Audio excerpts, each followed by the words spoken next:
से हरावा बनवनी हो लाले लाले सढ़िया टिकुलिया महावर लवनी हो लाले लाले। आवा हो चला माई बोलले बारी हंसला गले बारी चला कर दर्शन कीजिया हर साय राते मयरिया सपना देखौली चलो चुनरी चढ़ावे चलो चुनरी चढ़ावे चलो चुनरी चढ़ावे।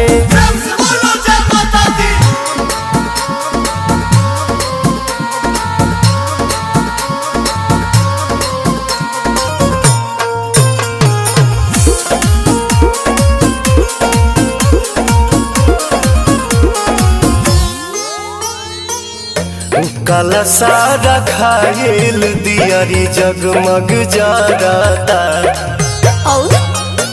भक्ति के भाव में मनवा जय जय करता।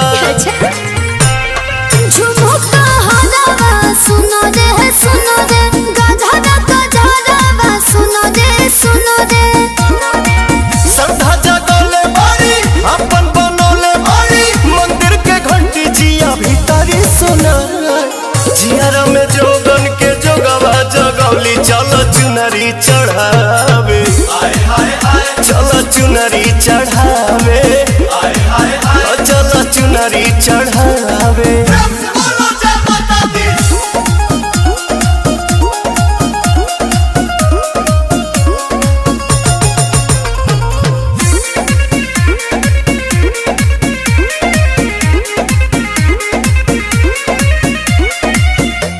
माई के चरण के धुरिया लीला रसजी पाँव के पायलिया मन के आंगन बजी।